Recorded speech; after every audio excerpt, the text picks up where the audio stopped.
हरि ओम तत्सत हरि ओम तत्सत हरि ओम। अयोध्या स्थित काली कुलालय में आप सबका आत्मिक अभिनंदन है। अप्सरा की साधना के क्रम में आज मैं आपके सम्मुख रंभा और मेनका अप्सरा को लेकर के प्रस्तुत हो रहे हैं। देवता, गंधर्व और अप्सराएं ये तीनों सात्विक दिव्य जातियां मानी गई हैं। यक्ष, किन्नर और दैत्य ये राजस दिव्य जातियां हैं। राक्षस, नाग और प्रेत ये तामस देवजात के प्राणी हैं। अप्सराएं स्वर्ग की नृत्य करने वाली नित्य कुमारियां हैं। वस्तुतः देवांगना तथा गंधर्व कन्याएं इनसे कुछ भिन्न हैं।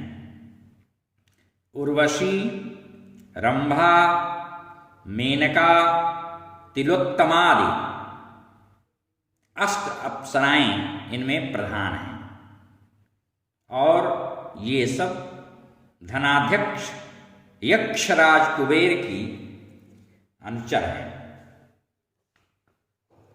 उनके दरबार में रहती हैं। उसमें रंभा अप्सरा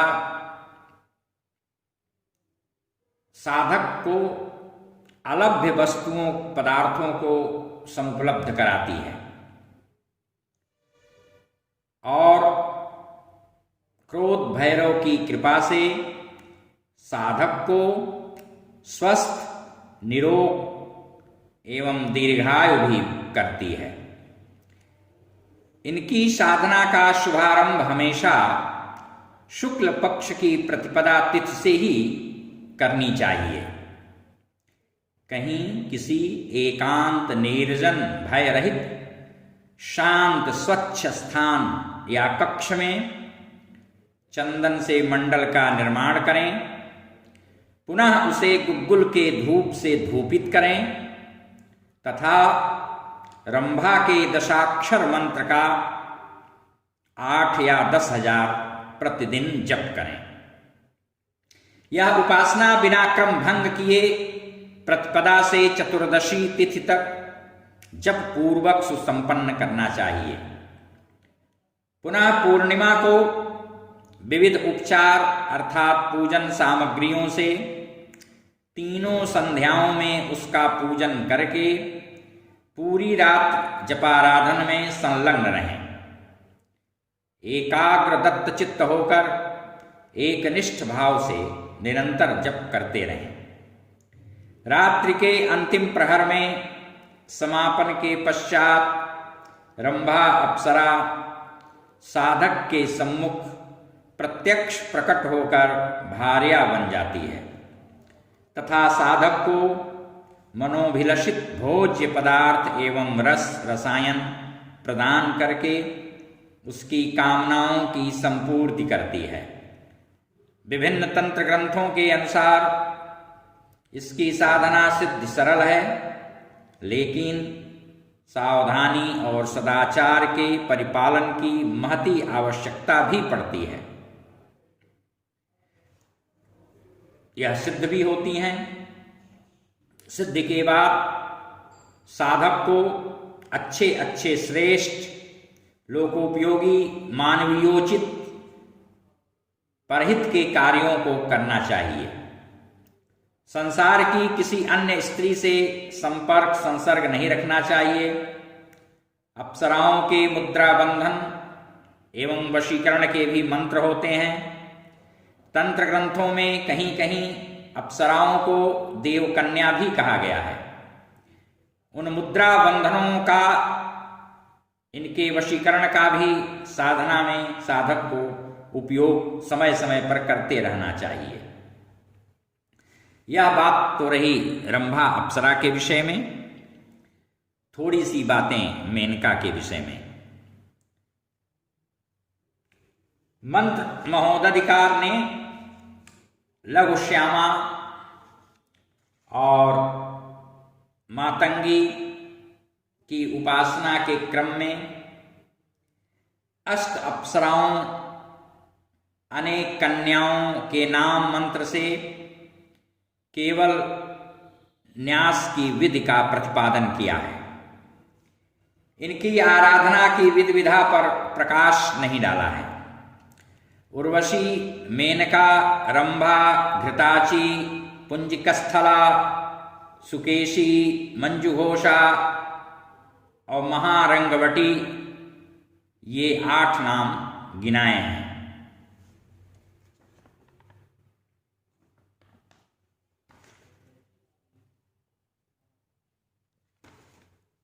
ये इन अष्ट नामों में से अप्सराओं के जो ये अष्ट नाम प्रस्तुत किए गए हैं, इनमें से कुछ नाम ऐसे हैं जो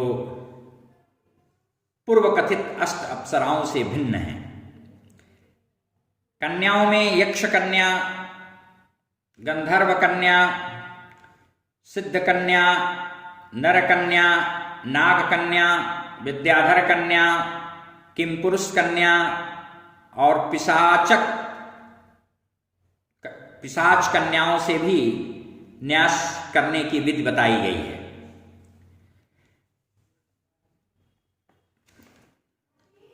अग्नि पुराण के 18वें अध्याय में स्वयंभू मनु के वंश वर्णन क्रम में अग्निदेव और प्रचेताओं के संवाद संदर्भ में आया है कि तपस्वी मुनि कंडु के अंश से ब्रह्मलोचा अप्सरा के गर्भ से श्वेत बिंदु के रूप में एक कन्या प्रकट हुई। यहाँ पर अग्निदेव का कथन है कि इसके गर्भ से दक्ष उत्पन्न होंगे जो प्रजा की वृद्धि करेंगे। प्रचेताओं ने उस कन्या को ग्रहण किया, तत्पश्चात उसके गर्भ से दक्ष उत्पन्न हुए। इस प्रकार पौराणिक साहित्य में कई अप्सराओं, ऋषियों, राजाओं के प्रेम संयोग, संसर्ग, संपर्क, सहवास से संतानोत्पत्ति की कथा का विस्तार भी प्राप्त होता है। श्रीमद् भागवत महापुराण में विश्वामित्र और मेनका अप्सरा के प्रेम प्रसंग का वर्णन प्राप्त होता है और उसी से शकुंतला उत्पन्न होती है। महाकवि कालिदास का अभिज्ञान शाकुंतलम इसी पर आधारित है। मेनका अप्सरा की उपासना की प्रक्रिया पद्धति अत्यंत गुह्य और गुप्त है। तत्परता के साथ कियत कालावधि तक समर्पण भाव से हम मेनका की आराधना नित्य नियम पूर्वक करें और बीच में क्रम भंग न करें, उसमें नैरंतर्य बना रहे। चित्त मन में संसार की अन्य स्त्रियों के प्रति विकार वासना का भाव नहीं आने देना चाहिए। इसका मंत्र जप तीनों संध्याओं या रात्रि में किसी सुरम्य सुगंधित वातावरण में एकांतिक कक्ष में ही किया जाना चाहिए। साधना पुरस्चरण काल में साधक को हविष्यान्न या केसर मिश्री मिश्रित गोदुग्ध खीर समर्पित करके साधक को खाना चाहिए। तन मन से पूरी निष्ठा के साथ तरह तरह से स्वच्छ सुवासित रहकर आराधना पुरस्चरण की जानी चाहिए तथा मौन होकर या मितभाषी बनकर के साधना में निरत रहें। किसी से शरीर का स्पर्श भी न करें न कराएं। शौच या सद्विचार पूर्वक पूरी तरह नियमों का परिपालन करें। स्वच्छ ऊनी या रेशमी वस्त्र धारण करें, अपलाप कदाप न करें और तन्मय होकर इनकी आराधना करें। ऐसा नियम पालन करते हुए करने पर शीघ्र फलवती होती है। साधक तेजस्वी और श्री सौंदर्य समृद्ध यशस्वी दीर्घजीवी होता है। जो भी साधक मेनका, रंभा इत्यादि अप्सराओं को सिद्ध कर लेता है, उसके जीवन में भौतिक सुखों का और यश का कहीं से किंचित अभाव नहीं रहता। हरि ओम तत्सत, हरि ओम तत्सत, हरि ओम।